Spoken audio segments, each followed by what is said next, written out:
tierra tiembla. Una tormenta de polvo avanza rápidamente.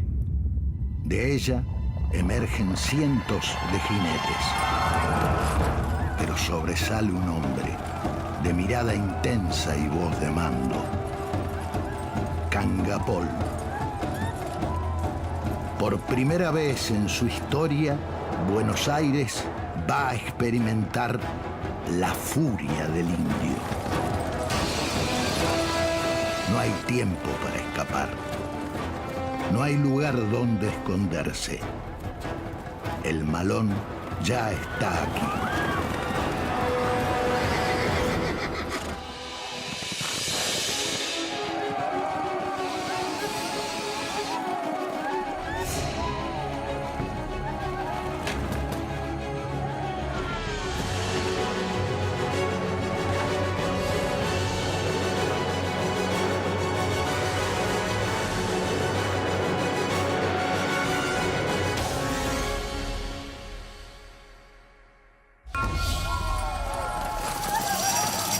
Su vida transcurrió entre la lucha armada y los tratados de paz. En la frontera sur fue un jefe poderoso, temido y respetado. Para sus enemigos era un salvaje al que había que exterminar. Guerrero, negociador, cacique. Su nombre fue Nicolás Cangapol.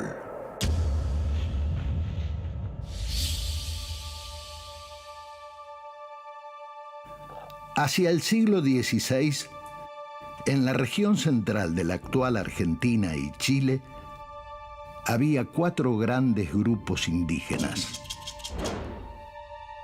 tehuelches, pampas, pehuenches y reche. Uno de estos grupos, los reche, a quienes los españoles llamaban araucanos, se diferenciaba del resto, ya que a las actividades de recolección, caza y pesca sumaron una diversa agricultura y la cría de animales.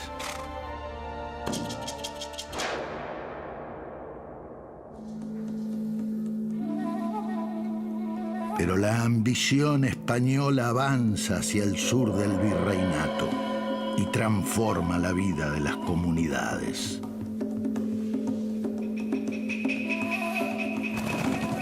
Durante el siglo XVII, los invasores introducen un elemento novedoso: el caballo. Estos animales son aprovechados, primero usándolo como caza, pero también pronto aprenden a montarlo. El animal les da movilidad, el caballo les da una movilidad que antes no tenía. No es lo mismo cruzar la pampa a caballo que cruzarla caminando. Les permite ampliar los espacios de cacería. Pero el ganado, el caballo mismo es una fuente de recursos. Su cuero, los tendones, las crines, hasta los huesos.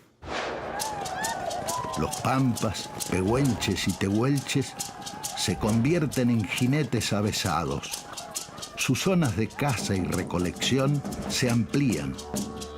Asimismo, comienzan a criar su propio ganado equino.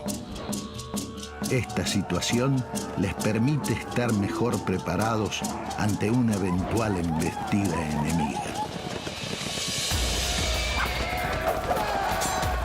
Entretanto, en Chile se libra una batalla entre nativos e invasores. Los reche necesitan sumar más hombres a la lucha, y también caballos. Deciden cruzar la cordillera de los Andes en dirección este, hacia la estepa patagónica. Así se produce la denominada araucanización de las pampas. Los pueblos del este de la Patagonia se mezclan con los que llegan desde el oeste de la cordillera. El efecto de este mestizaje genera, por un lado, el surgimiento de nuevos grupos humanos.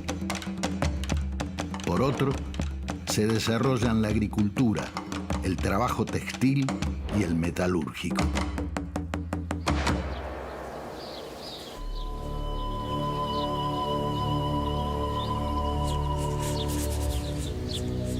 El siglo XVIII en realidad es un siglo muy largo y es un siglo de muchísimos cambios en el Río de la Plata y en el área pampeana. Un sistema de navegación más rápido y más ágil le da a Buenos Aires un lugar que lo va a hacer crecer como un punto de intercambio, como salida de la Plata Potosina, ahora que llegan barcos, como entrada de productos. Y la ciudad crece hasta terminar el siglo siendo capital de un virreinato. Y al mismo tiempo, Buenos Aires empieza ahora a fijarse en las pampas. A Buenos Aires le interesa el comercio indígena, es un comercio que mueve muchos recursos. Existe un mutuo desprecio. Sin embargo, se necesitan. Los hispanocriollos compran cabezas de ganado, sal y plumas de ñandú que le venden los indios.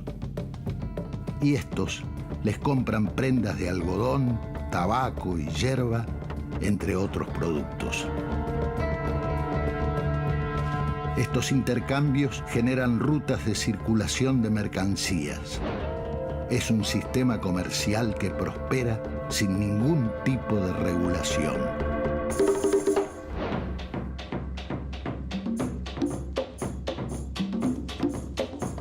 La frontera que separa a dos mundos, el indio y el criollo, se vuelve una zona inestable. Buenos Aires, que había tenido relaciones pacíficas, empieza a tener conflictos con los indígenas. El flujo cada vez mayor de indígenas, incluso de la Araucanía hacia la Pampa, también empieza a generar competencia por ciertos recursos. Y ahí empiezan los roces, los conflictos. La década del 30 es bastante clara, porque es cuando se empiezan a cortar y a cambiar esos circuitos.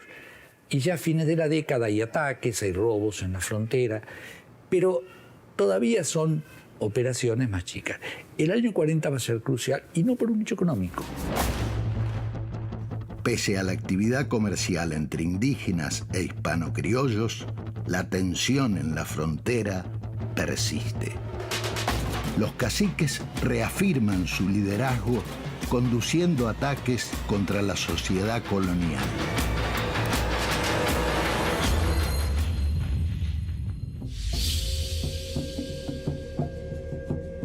Nicolás Cangapol nace en Huichín, al margen del Río Negro, en 1670.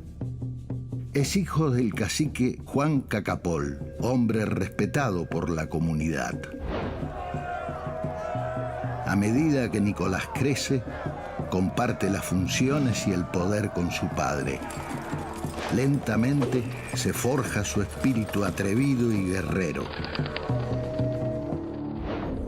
Hacia 1740, el asesinato del cacique Tolmichilla, pariente de los Cangapol, genera un profundo malestar.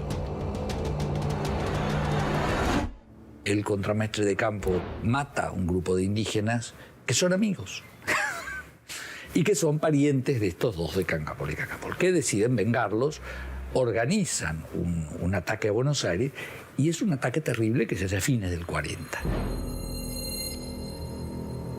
Juan Cacapol y su hijo planean algo osado. Una acción que les demostrará a los españoles que están completamente desamparados. Los jinetes preparan sus caballos. El amanecer se tiñe de rojo sangre.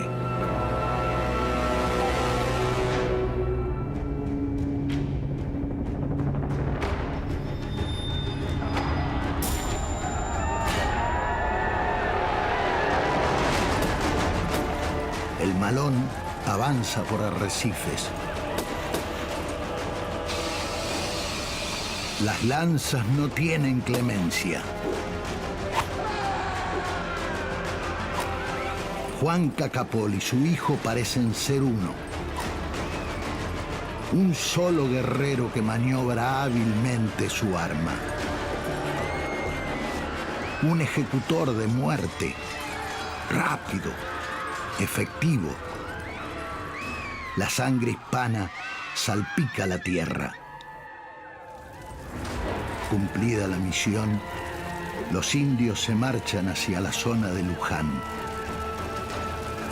Atrás queda una nube de polvo y destrucción.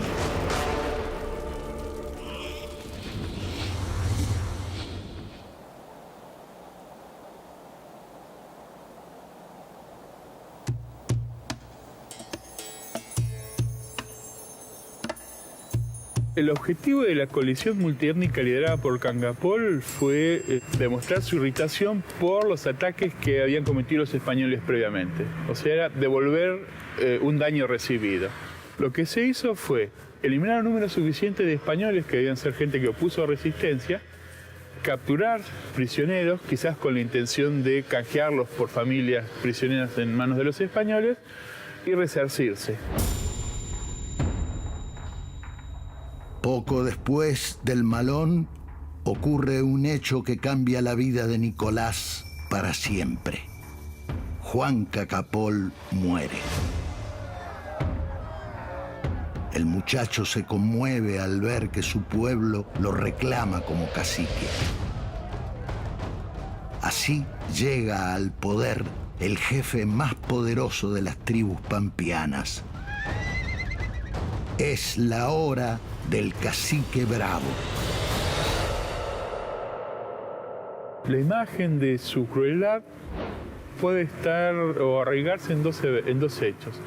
Uno es la anécdota que cuenta Fagner de que cerca de su morada él exhibía una gran cantidad de osamentas de enemigos muertos como evidencia de su éxito militar. Y el otro hecho es que es el primer líder que amenaza seriamente la ciudad de Buenos Aires en prácticamente un siglo de contactos interétnicos.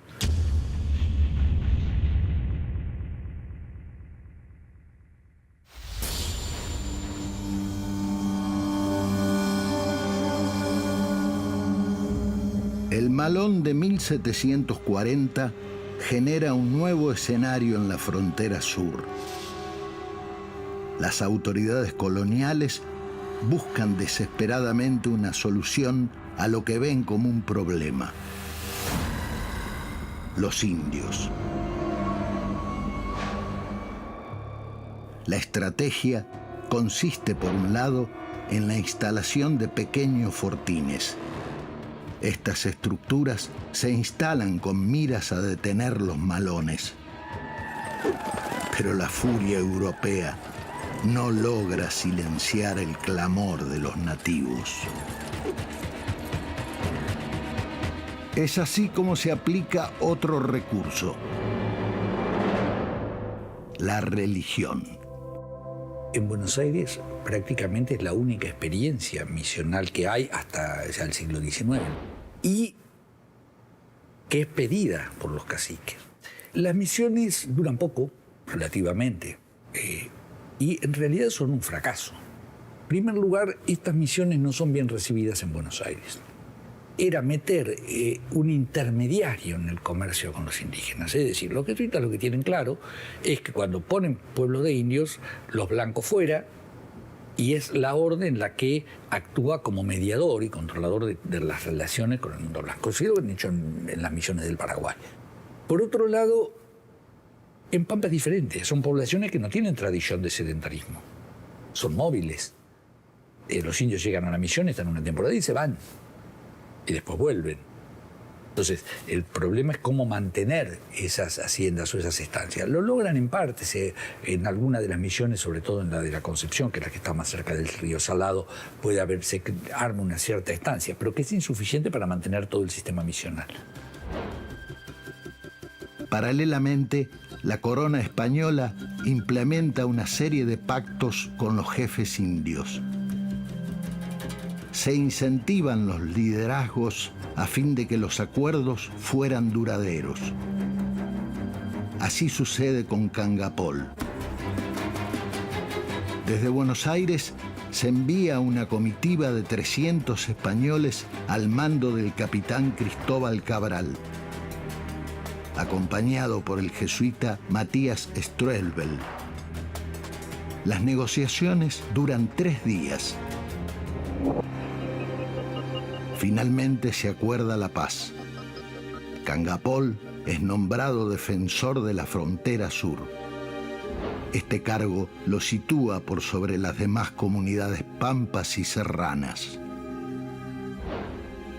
Y con miras a evitar futuros conflictos, se toma el río Salado como división entre las tierras indias y las españolas. Cuando los españoles lo conocen a través de los misioneros jesuitas en el sur de Buenos Aires, los gobernadores de Buenos Aires lo que hacen es inmediatamente atraerlo hacia un tratado político. Y el que suscribe ese tratado político con las autoridades borbonas va a ser Cangapol.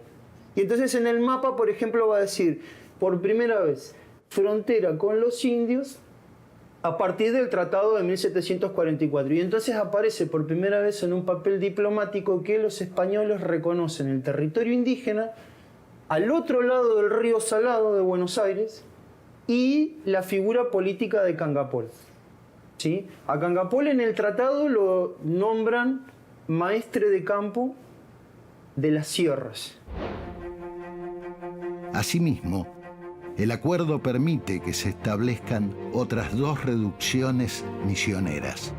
La paz que tantas vidas y recursos se había llevado, por fin llega. Estos caciques están mostrando ya capacidades de alianza, capacidades de movilización de hombres, capacidades de negociación. Esto de guerrear un año, al año siguiente firmar un tratado. No tienen después una actividad bélica importante y en realidad la sensación que uno tiene en los documentos es que los caciques no hacen guerra por la guerra misma.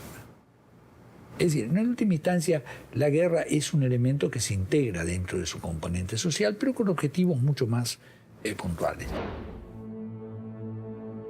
En 1748, y como parte de los acuerdos, Cangapol visita la misión del padre José Cardiel. Allí debía recibir 50 vacas, pero esto no sucede. Así queda evidenciada la desconfianza de los hispano-criollos. El conflicto crece. El padre Strelbel acusa al cacique Bravo de hacer la guerra a los misioneros. Estas mentiras agotan la paciencia de Cangapol. Cuando los jesuitas establecen esta misión en el 49, lo que hacen es meter a un grupo hostil o con el cual quizás Cangapol no tuviera buenas relaciones en pleno territorio que él considera su área de influencia. De ahí la hostilidad que él va a manifestar, que va a culminar con la desaparición final de las misiones, gracias a su actuación. En 1750 se terminan los acuerdos de paz. Cangapol se prepara para la guerra. Su plan consiste en atacar la misión del padre José Cardiel. Para tal fin, convoca a caciques subalternos, pero uno de ellos, llamado Ayalep, se niega. El cacique no permite discrepancias y ordena asesinarlo. El malón, liderado por el cacique Bravo, cae sobre la misión. Pero los jesuitas, que habían sido alertados por indios disidentes, resisten. Sin embargo, el líder decide lanzar un nuevo ataque contra otra reducción.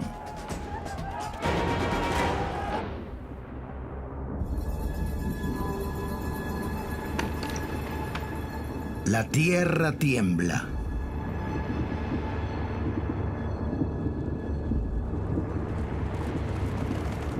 El viento trae sonidos extraños, mezcla de animal, mezcla de humano.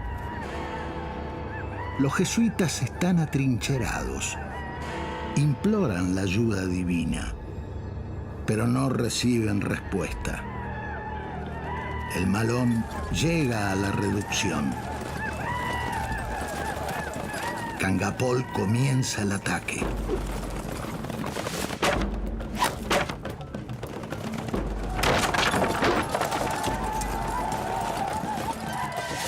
jesuitas huyen despavoridos.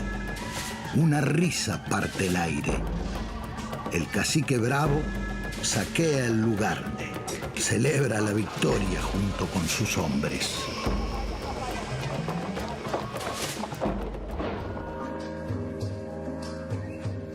El fracaso de las misiones en la frontera sur marca el fin del plan de la corona española. El gobernador del Río de la Plata le escribe al rey informándole lo siguiente: el bautismo que más les conviene a los pampas es el de la sangre.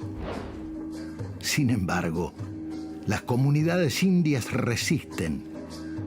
Con el paso de los años, Cangapol mantiene su actividad guerrera, pero también está predispuesto a posibles acuerdos.